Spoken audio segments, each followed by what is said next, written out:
Last week I quoted from the government's own numbers in a speech, so it was beyond ironic when a minister stated, if I were a faculty member, I'd give him an F-. Now, curiously, immediately thereafter, the Auditor General released his report on travel, meal and hospitality expenses of 7 ministries, but singled out advanced education for insufficient business rationale documentation, no pre-approval for out-of-province travel, incorrect coding of expenses with an expense not being publicly disclosed. Now, with a failing grade from the Auditor General, when will the Minister of Advanced Education rectify all of these problems? Fail. The Honourable Minister of Advanced Education. Well, thank you, Mr. Speaker.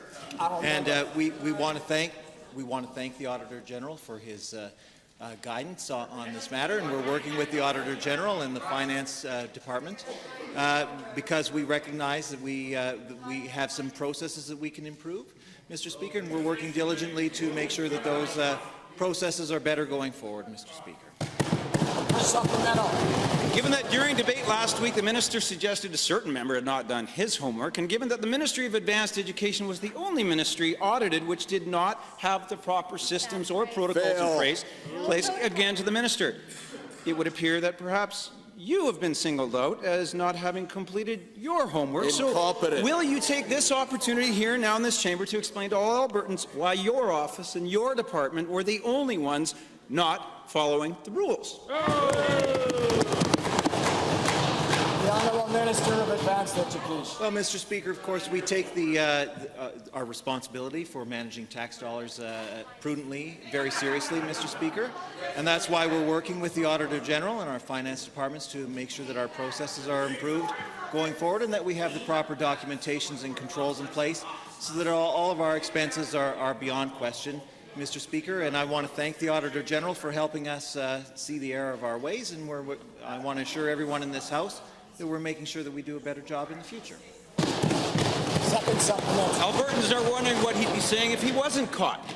Now, given that the Auditor General also reviewed the internal controls of 16 post-secondary institutions from across Alberta, and given that his office identified 6 of them as needing improvement for financial statements, as well as the implementation of outstanding Auditor General recommendations from last year, again to the minister. Another failure. What oversight are you providing to these institutions, and when can we expect them to be in compliance with the Auditor General's recommendations? Failure.